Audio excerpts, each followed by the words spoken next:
Well, hello everybody, thank you for coming. My name is Luis Diaz. Today I will be talking about films and media, why I am a communications major. I hope to dedicate my life to movies or theater or media as a whole.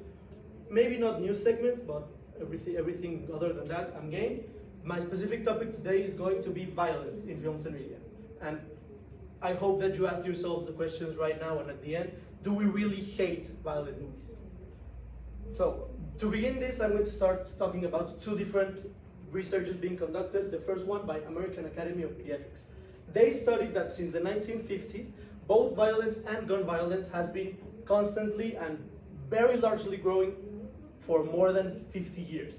I decided to start from the 2000 because I think it's more relevant to our age group and also to the teacher.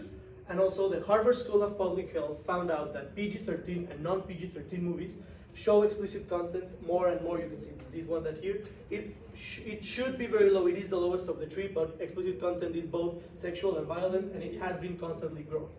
We may ask ourselves the question why, but to ask that question, I'm going to first ask you a few questions.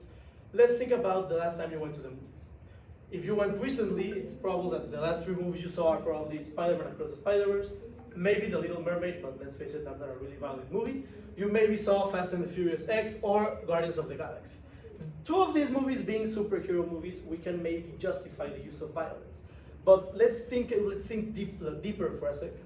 In every superhero movie, except this one, but I'm not gonna spoil it, we most likely see the villain die. How? By the hand of heroes. I'm going to spoil a little bit Guardians of the Galaxy, sorry if you haven't seen it, but let's face it, at the end they rip off the villain's face. Do we feel sad about the villain? No. Do we hate the villain? A little.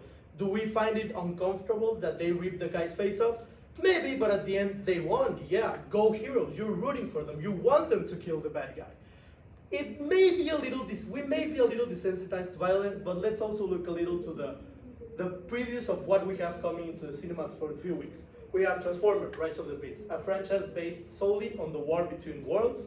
Then we have Tom Cruise's Mission Impossible: Dead Reckoning, the seventh film in a franchise that is glorifying secret agents and also war among the world. We also have Indiana Jones, great franchise, maybe not as violent, but still we get to see Harrison Ford always punch someone, shoot at someone, and he uses his whip as mainly a weapon instead of something useful to grab stuff. And also Oppenheimer. I don't feel the need to explain why Oppenheimer is going to be a very violent movie. It may be considered a documentary, but then again it is going to be dramatized by Christopher Nolan. All these four movies are violent, and even though we do have a problem, we are always complaining that it is too violent. But let's also focus on the other side of the scope. What is another thing that we are constantly complaining about in movies? Something people love Christopher Nolan for: visual effects. They aren't real enough. If you go into Letterboxd, into IMDb, Rotten Tomatoes, you will find 50% of the critics, or even more, are always complaining about the visual effects in movies. Why? Well, we have this animated cloud. It is computer generated. It looks maybe 90% real, a little rough about the edges, and you're like, okay, it's all right. I mean, it's real. I buy it. And then we have the abomination that was The Scorpion King, a Dwayne Johnson movie in 2002. If you haven't seen it, it's nothing to write home about, but it's interesting.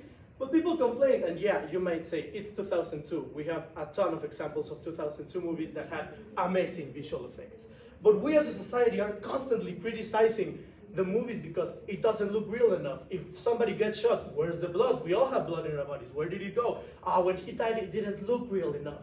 He died like, but real died like, and we complain. If any of you right now are thinking, we as a society cannot seriously bully studios into changing the visual effects, I would like to take you to a very recent example. We as a society bullied Sony, a multi-million-dollar company, to change the Sonic the Hedgehog appearance from this to this by mere force of will and constantly tweeting about it, sharing it in social media, contacting the directors. We as a society are always demanding for realism. Why?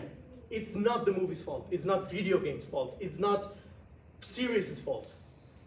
It is a different era than it was before. Violence has continued to grow, not at fault of violent movies. I am here to eliminate that taboo. It is not the movie's fault that we are becoming desensitized to violence. It is not entirely their fault. We live in an era right now where we have TikTok, we have Instagram, we have Twitter. We are open to every piece of news we can gather. My phone, every morning, I don't know why, Google decides that at 7 a.m. it's a great time for me to get some news about the world. Today I woke up to learn about a mass shooting in Texas. I don't really need to know about a mass shooting in Texas at 7 a.m. in the morning. It is the first thing I see when I wake up. I shouldn't be looking at my phone the first thing I do when I wake up, but it's a force of fact.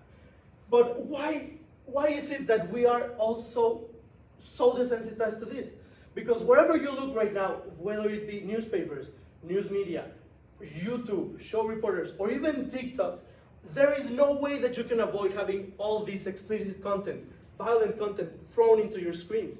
Sure, there are content blockers, or you have to verify your age for some websites, but since I was 14 years old, I've been clicking on YouTube. Yes, I am over 18 years old, because there is no security. It's one button that I can click. They ask zero verification in most of the websites. And we are living in a world, a very violent world, where every day massive acts of violence happen. And maybe 30 years ago, if you were a parent and you didn't want your child to know, you simply didn't give them the newspaper, you moderated what they watched on TV. There weren't that many, that means the cell phone wasn't something to watch content, it was something to call people. So the children weren't exposed to it. Adults weren't exposed to it as much as we are today. My father opens Twitter. I don't know why my father opens Twitter, to be honest with you. But every time he opens Twitter, every 5 minutes, he will tell me, oh, look, something bad happened. Oh, look, something bad happened. And I mean, it's not that I don't want to be involved in the world, because ignorance is just as dangerous.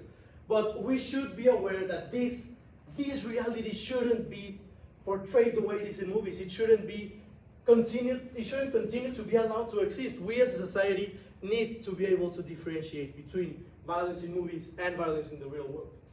So what I want you to leave here tonight right now is not the questioning of if a movie is bad or not, or if it's too violent or not, because there are always going to be way too violent movies, and then there's going to be a Disney live-action remake of an old princess that isn't going to be violent, but people are going to hate for entirely different reasons. But I want you to be able to comprehend and acknowledge that even though movies can be violent, they are not the problem. We as a society need to work better in order to appreciate what is reality and what is fiction. Movies, video games, and different sitcoms, series, any type of media can be a cathartic release for many people.